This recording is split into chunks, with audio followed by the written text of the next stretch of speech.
ఏయ్ తులసి, మా అన్నయ్యని చంపేసిందే కాక నా భర్తని కూడా నాకు దూరం చెయ్యాలని చూస్తున్నావా?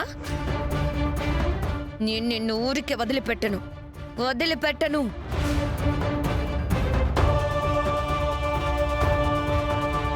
చూసారుగా ఎస్ఐ గారు, దీని మొగుడు మర్డర్ చేసి జైలుకెళ్తే అతన్ని విడిపించుకోవడం కోసం మా ఆయన్ని ఇరికించాలని చూస్తున్నారు వీళ్ళు.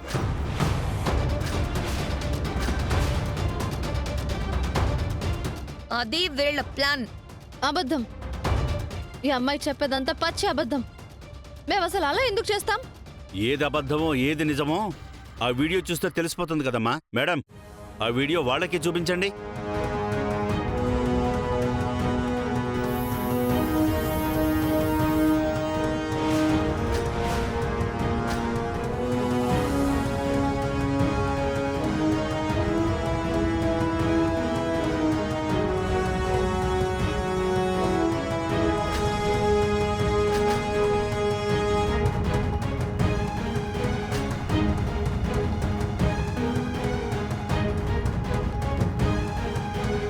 చూశారు కదా, మీ కళ్ళతో మీరే చూశారు కదా ఎంత నీచమైన పనికి దిగజారో.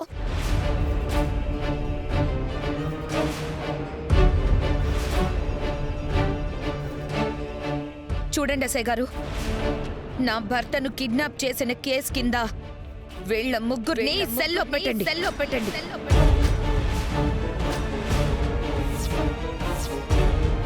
ఏయ్, ఏం మాట్లాడుతున్నావు?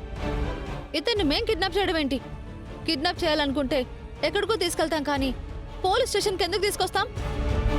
బుర్రుండే మాట్లాడుతున్నావా? ఏయ్, ఇంకా ఎందుకు బుకాయిస్తున్నారు? సాక్ష్యాలన్నీ సెల్లో చూశారు కదా. ఎస్ఐ గారు, వీళ్ళ మీద కేసు పెడతారా, నన్ను వేరే యాక్షన్ తీసుకోమంటారా? అది మేడం, చూడండి, ఈ వీడియో ప్రూఫ్స్ తో సహా చూశారు కదా. మీరు వాళ్ళ మీద యాక్షన్ తీసుకోకపోతే నేను వెళ్ళి మీ ఏసీపీ గారిని కలుస్తా.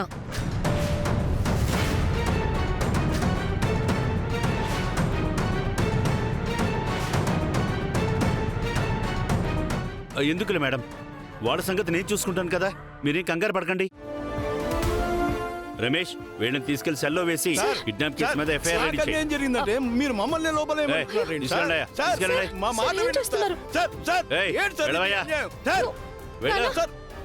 మాట వినండి సార్. తీసుకెళ్ళండి. సార్ సార్ మేము చెప్పేది వినండి సార్. సార్ మేము చెప్పే సార్ సార్ సార్ వాళ్ళు చెప్పేది అబద్ధం సార్. సార్ సార్ మా తప్పేమీ లేదు సార్. సార్ సార్ ఇది అన్యాయం సార్. మా ఆయన్నే కొడతారా? మీరు ఎలా బయటకు వస్తారో నేను కూడా చూస్తాను. ఎస్ఐ గారు, ఎట్టి పరిస్థితుల్లోనూ వాళ్ళని వదిలిపెట్టద్దు. మీరు వెళ్ళండి మేడం, నేను చూసుకుంటా కదా. పద భార్గవ్.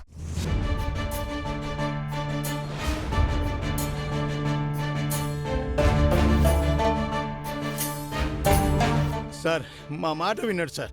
నా అల్లుడికి అన్యాయం జరిగిందని వాడి చేత నిజం చెప్పించాలని మీ దగ్గర తీసుకొస్తే మమ్మల్ని లోపల వేశారండి సార్. భలే ఉందయ్యా మీ వరుస. ఒకరిని బయటికి తీసుకొద్దామని చివరికి మీ ముగ్గురు లోపలికి వెళ్ళారన్నమాట. అది కాదు సార్, మేము చెప్పేది వినండి సార్. సార్ తప్పు మాది కాదు సార్. సారీ అక్క, ఇలా జరుగుతుందని అనుకోలేదు. నాన్న, ఒకసారి మీ ఫోన్ ఇవ్వండి, జై సార్కి కాల్ చేస్తాను. ఇదిగో, నువ్వేం దిగులు పడకమ్మా.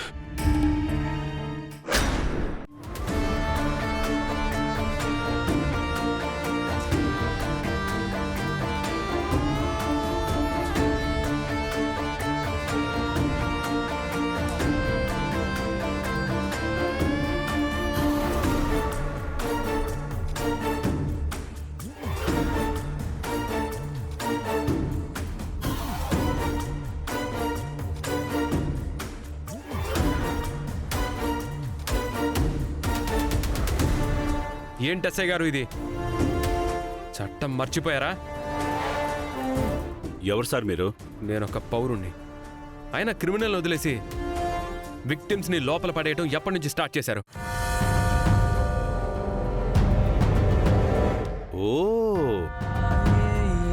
ఫ్యామిలీ మెంబర్స్ తాలూకునా, అందుకనేనా వచ్చి వాళ్ళ కోసం మాట్లాడుతున్నారు? చూడండి సార్, ఈ ముగ్గురు భార్గవ్ అనే అతన్ని కిడ్నాప్ చేయబోయారు. అందుకే సెల్ లోపలుంచాను. ఏంటి సార్ అలా మాట్లాడుతున్నారు? ఒకవేళ మీరన్నట్టే వాళ్ళు కిడ్నాపే చేసుంటే ఎక్కడో దాచిపెట్టి డబ్బుల కోసం నగల కోసం డిమాండ్ చేసేవాళ్ళు. కానీ ఇక్కడికి తీసుకొచ్చారంటే ఎందుకు? మీ సమక్షంలో న్యాయం చెప్పించడం కోసమే కదా. దాన్ని కూడా అర్థం చేసుకోకుండా ఇలా మాట్లాడతారేంటి? పైగా తులసి గారు ఎమ్మెల్యే విశాలాక్షి కోడలు.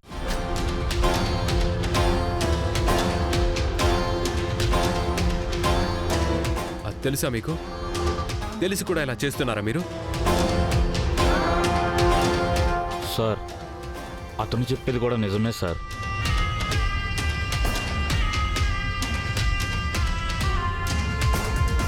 కానీ సార్ అది కాదు సార్. ఒకసారి చూడండి ఎస్ఐ గారు, మీకు ఇంకా ఏదైనా ప్రాబ్లం ఉంటే నా అడ్వకేట్ షూరిటీతో వాళ్ళని వదిలేయండి.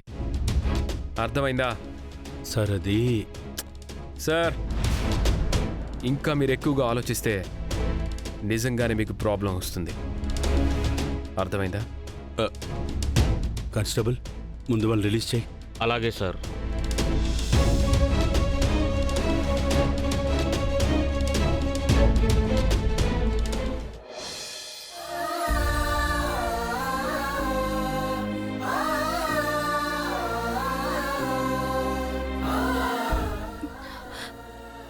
నీకేం కాజాను, నేనున్నాను కదా. చాలా థ్యాంక్స్ బాబు. సమయానికి దేవుళ్ళ వచ్చి మా పరువు కాపాడావు. అయ్యో మావయ్య గారు, ఇది నా బాధ్యత. నేను రాకుండా ఎలా ఉంటాను చెప్పండి? మీ ప్రాబ్లం అంటే నా ప్రాబ్లమే కదా. నన్నెందుకు వేరుగా చూస్తారు?